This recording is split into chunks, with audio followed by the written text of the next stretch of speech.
I'm Dave Stevens, a Christian Science practitioner and teacher from Petaluma, California. I spent a number of years lecturing, doing quite a few prison and jail lectures, and also working with drug court programs in Southern California. What I found was people yearning for a better view of themselves and loving what Christian Science had to offer. You know, where else do you find your original goodness as a child of God being amplified? And I would hope that when people get out of prison and jail, that they would find that a continuation of that amplification of who they are as a child of God in our churches and Sunday schools. I'm Chaplain Dan. I'm a Christian Science chaplain in a state prison in Marin County, California. The chaplain work is about offering the treasure of Christian Science to inmates who are seeking it, who are seeking God's help, who are seeking a better life, who are seeking a higher standard of spiritual living. Certainly if an inmate inquires of a chaplain and said, you know, when I get out, I'd really love to come to a Christian Science church, that's music to our ears. That's something we want to encourage, something we love to encourage. And we do that with the confidence that the welcome they will receive in whatever Christian Science church they attend will be sincere, will be Christian, above all else.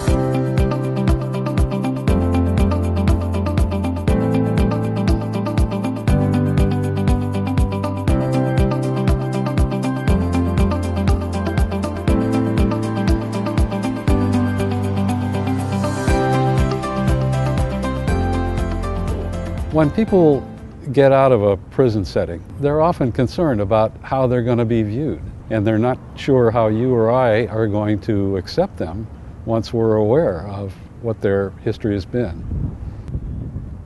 I really think Christian Scientists and Christian Science churches are uniquely prepared to love our fellow man, to see our fellow man and woman as the image and likeness of God, and have a sense of what that means. If someone is coming from that sort of background to your church, they're coming there for that Christ. They're coming there for the kind of baptism that washes clean their lives and reveals the beauty of who they really are. If someone walks in who looks just like us, we don't grill them on all the problems they may have had in the past in their own lives. Similarly, if someone comes in who doesn't look just like us, that is not a pretext or an occasion for grilling them on what they may have had to face in their own lives.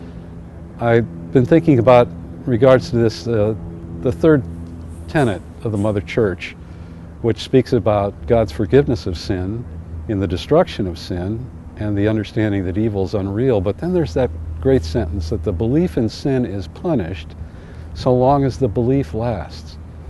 To me, that's not just the belief in sin while you're sinning.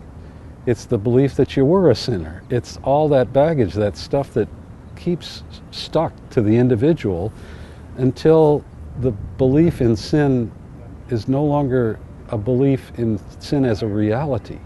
There's a recognition that it's unreal, that it's no part of man, no part of me or you or that individual coming into church. Ho, everyone that thirsteth, come ye to the waters. That invitation is not conditioned, it's not contingent, it's not limited, it is wholehearted.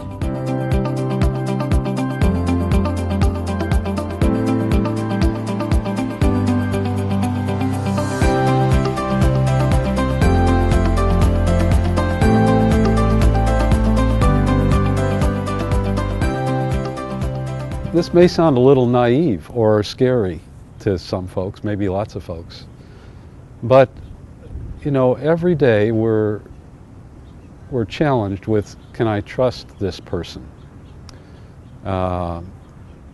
It may not be a person who you think has a violent past, or maybe it is.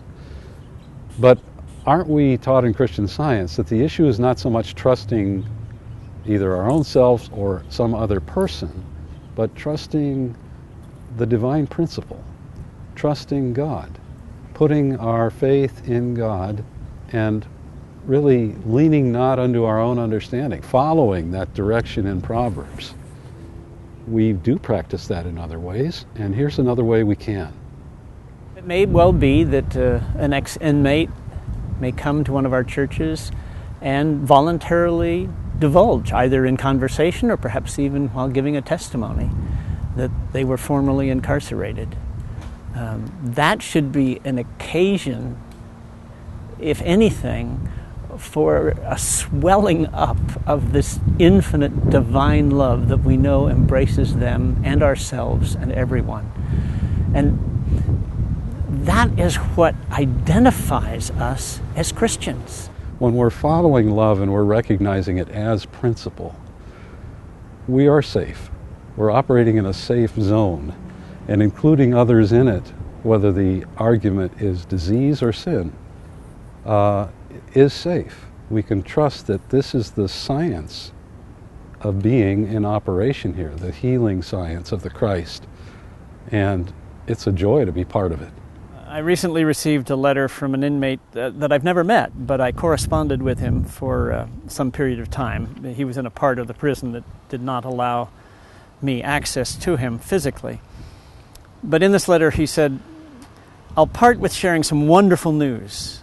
Do you remember I asked you if you could help me through prayer so that my family could forgive me and that I wanted to see them? Well, recently I received a letter from my only friend who is in communication with my parents.